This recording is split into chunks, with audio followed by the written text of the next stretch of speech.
Molly mencubit hidungnya dan mengangkat tangannya. Dan banyak harta karun langsung jatuh ke tangan Qin Chen. Cukup banyak. Qin Chen mengangguk sedikit dan menyimpan banyak harta. Saya kira Anda masih memiliki hati nurani.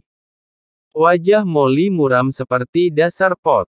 Astaga, demi harta karun ini, saya masuk dan keluar dari inti markas besar masyarakat naga hitam dan membunuh begitu banyak orang. Saya diburu oleh nenek moyang. Masyarakat naga hitam di hadapan orang-orang sebelumnya. Hasilnya, Qin Chen dengan mudah mengambil setengahnya. Apakah ada prinsip surgawi? Apakah ada hukum? Selain itu, kelopak mata Kabru melonjak liar saat melihat ini.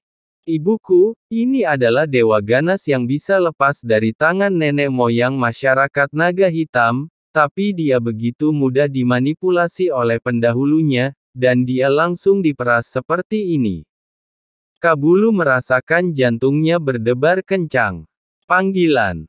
Ia menahan napas dan berkonsentrasi, tidak berani. Ceroboh, dan terbang dengan sepenuh hati. Di punggung Kabulu, Qin Chen dan Molly duduk bersila, menyerap aturan menakutkan dari jalan besar. Antara langit dan bumi. Aturan jalan yang tak terlihat melonjak seperti pusaran air, menyatu dan memasuki tubuh mereka berdua. Samar-samar, Kabulu hanya merasakan bahwa kekuatan hukum asli jalan antara dunia dan dunia sekitarnya tiba-tiba menjadi sangat kuat. Dia sepertinya berkeliaran di lautan luas hukum jalan, dan ada kekuatan hukum yang tak ada habisnya jalannya mengalir dan bergerak setiap kali dia menggerakkan tangan dan kakinya. Kekuatan hukum jalan besar ini menghilang ke dalam tubuhnya, dan budidayanya yang tertahan mulai sedikit mengendur. Ini, mata Kabru membelalak. Itu terlalu menakutkan. Hukum langit dan bumi di sekitarnya terlalu kuat. Ini adalah pertama kalinya dia merasakan hukum jalan yang begitu kuat. Hukum jalan yang bergulir begitu kaya sehingga aturan di dalamnya mengalir dengan sangat jelas membuat Kabulu. Ada pencerahan samar. Ledakan. Tingkat kultivasi di tubuh Kabulu sebenarnya meningkat dengan kecepatan yang lambat. Ini, kultivasi saya, yang stagnan selama beberapa waktu, perlahan membaik. Apa-apaan ini? Mata Kabru membelalak. Adapun budidayanya, dia sebenarnya telah mencapai tingkat budidaya kaisar puncak sejak lama. Namun, karena bakatnya sendiri, setelah memasuki tingkat budidaya kaisar puncak, dia tidak dapat maju 1 inci pun di tahun-tahun ini. Jadi dia mencoba yang terbaik untuk membiarkan adiknya, yang dikenal sebagai orang paling berbakat di klan, menemukan tempat baginya untuk memasuki reruntuhan para dewa. Tetapi siapa yang tahu bahwa bahkan setelah memasuki reruntuhan 10.000 dewa, meskipun dia telah memahami aturan Dao tingkat atas yang tak terhitung jumlahnya, masih akan sangat sulit baginya untuk meningkatkan kultivasinya. Saya tidak punya pilihan selain pergi ke Lavastar untuk menjaga manik kristal roh api sehingga saya dapat memulihkan sebagian biayanya. Akibatnya, dia diturunkan menjadi tunggangan Qin Chen. Namun siapa sangka, setelah saya menjadi tunggangan, tingkat kultivasi saya benar-benar meningkat. Kabulu mengedipkan matanya, merasa terkejut karena Qin Chen dan Molly memiliki aura menakutkan yang tak ada habisnya di belakang mereka. Sebuah berkah tersembunyi. Jika bukan karena dia sedang terbang, Kabru mau tidak mau ingin bernyanyi dengan keras. Kalau aku tahu kalau menjadi tunggangan punya masa depan, aku pasti sudah melakukannya sejak lama. Kenapa aku harus menunggu sampai sekarang? Kabulu menekan kegembiraan di dalam hatinya, dan saat terbang, dia belajar merasakan hukum mengerikan dari hukum besar yang berasal dari Molly dan Qin Chen. Kekuatan hukum besar yang berasal dari mereka berdua terlalu kuat, bahkan jika itu bocor. Jejak sudah cukup baginya untuk minum sepanci. Abnormal. Kabulu bersemangat dan terus terbang. Panggilan. Saya tidak tahu berapa lama. Gelombang tak terlihat langsung memenuhi Qin Chen dan Molly. Qin Chen dan Molly membuka mata mereka dan melihat ke depan. Saya melihat bahwa dunia di depan saya telah berubah menjadi sedikit gelap, dan ada aura samar yang membuat jantung berdebar-debar menembus kehampaan, antara ilusi dan kenyataan. Dua senior, ini adalah area inti dari reruntuhan para dewa, juga dikenal sebagai lapisan dunia virtual. Ada banyak bahaya di sini, yang jauh lebih menakutkan daripada area pinggiran. Di area pinggiran, kami dan praktisi lainnya umumnya tidak akan berada dalam bahaya yang terlalu besar, tetapi di dunia virtual ini, jika seorang kaisar puncak menyerbu masuk, hidupnya akan dalam bahaya. Kabru buru-buru menjelaskan. Setelah memasuki tempat ini, terlihat jelas dia terlihat lebih gugup. Lapisan dunia maya. Qin Chen mengerutkan kening dan menatap ke langit. Molly di samping juga melihat sekeliling, sedikit mengernyit. Kamu juga merasakannya. Qin Chen melirik Molly. Molly mengangguk, sepertinya ada kekuatan khusus dari jalan di sini. Kata-katanya belum selesai. Mengaum. Raungan yang sangat keras terdengar, dan saat raungan itu jatuh, makhluk hitam besar bergegas keluar. Makhluk hitam ini ada di antara kenyataan dan ilusi. Ukurannya sangat ganas. Ia menatap Qin Chen dan kelompoknya dengan sepasang mata hitam dingin. Tertangkap oleh mata ini seperti ditatap oleh iblis jahat yang tak ada habisnya, perasaan gemetar yang tak bisa dijelaskan. Tidak, itu adalah binatang virtual di dunia virtual ini. Kabru buru-buru berseru, suaranya sangat gugup. Hindari binatang. Qin Chen dan Molly mengerutkan kening.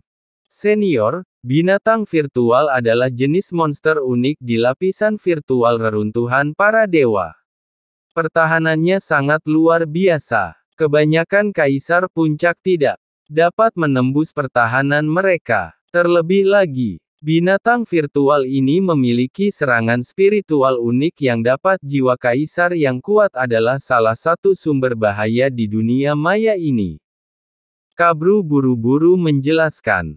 Saat dia berbicara, binatang virtual hitam pekat itu sudah menatap Qin Chen dan kelompoknya, dan setelah mengaum, tiba-tiba ia menerkam. Mata Qin Chen dingin dan tangan kanannya tiba-tiba terulur. Berdengung. Kekuatan ruang yang tak terlihat lahir, dan embusan terdengar.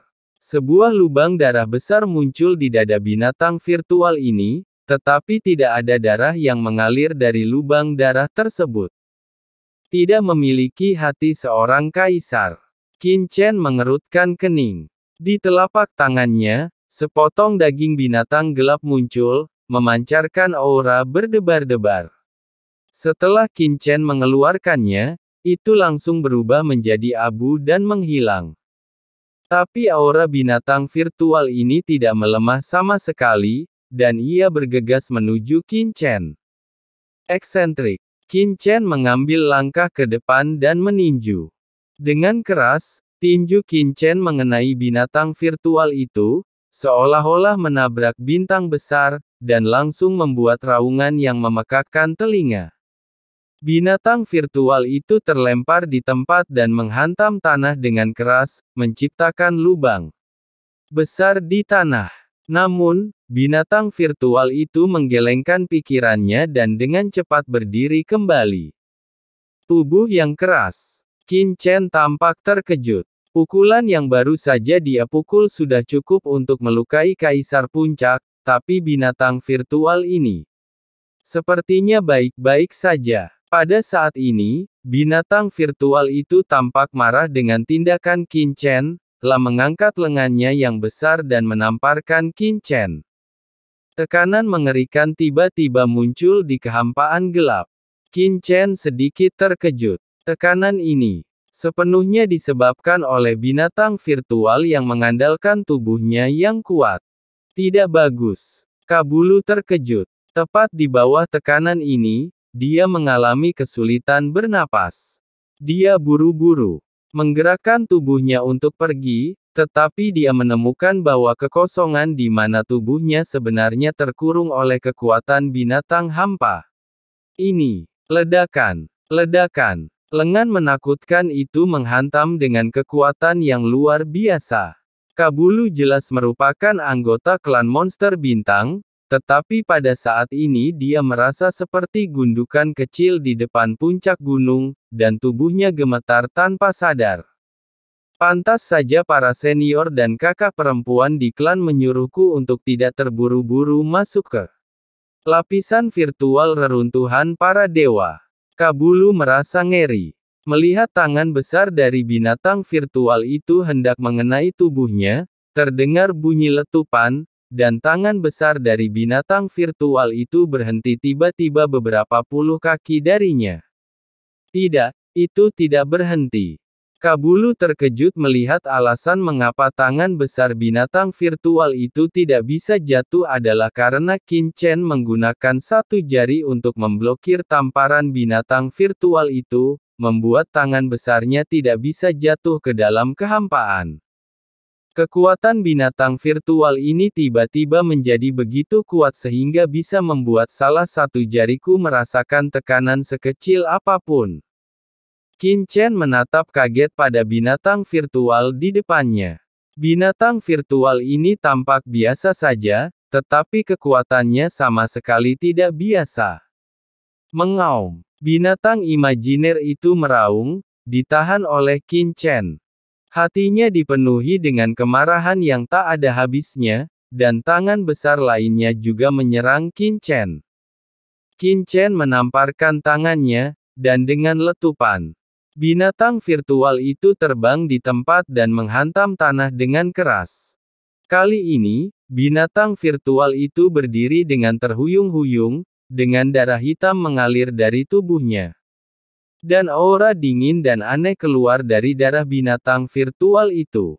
Ini, murid Qin Chen sedikit menyusut. Molly di samping juga tampak terkejut.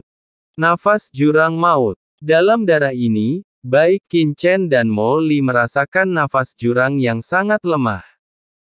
Makhluk jurang maut. Wajah Qin Chen sedikit memadat dan dia terkejut. Salah. Lalu dia menggelengkan kepalanya. Jika itu adalah makhluk jurang maut, mengapa orang-orang kuat di reruntuhan para dewa tidak menemukannya? Bahkan jika beberapa kaisar besar tidak pernah berhubungan dengan jurang maut, orang-orang kuat setingkat kaisar dewa di lautan kosmik akan selalu memiliki pemahaman tentang jurang maut. Mengaum. Binatang virtual itu berdiri dengan goyah, menatap Qin Chen dengan ketakutan, dan berbalik untuk pergi. Apakah binatang virtual ini mencoba melarikan diri? Kabulu terkejut. Menurut pemahamannya, binatang virtual itu sangat mesum dan hampir tidak pernah berhenti bertarung saat bertemu dengan kaisar yang kuat. Saya belum menunggu binatang virtual ini pergi dari sini.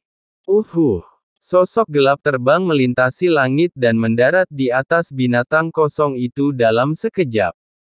Orang itu, Kabulu terkejut. Orang yang naik ke tubuh Void Beast tidak lain adalah Molly. Napas yang luar biasa, mata Molly bersinar karena kegembiraan, dan dia meninju binatang virtual itu. Dengan tangan kanannya, dengan kepulan, tinjunya benar-benar menghantam tubuh makhluk kosong itu. Hati-hati, darah makhluk kosong ini akan merusak tubuh kaisar. Kabulu terkejut. Menurut hampa sangatlah menakutkan. Bahkan jika seorang kaisar puncak mengetahui jejaknya, itu akan mencemari tubuhnya dan menyebabkan luka serius. Informasinya, darah binatang namun, Molly menutup telinga. Tangan besarnya menembus tubuh binatang kosong itu, dan kekuatan melahap yang mengerikan langsung muncul.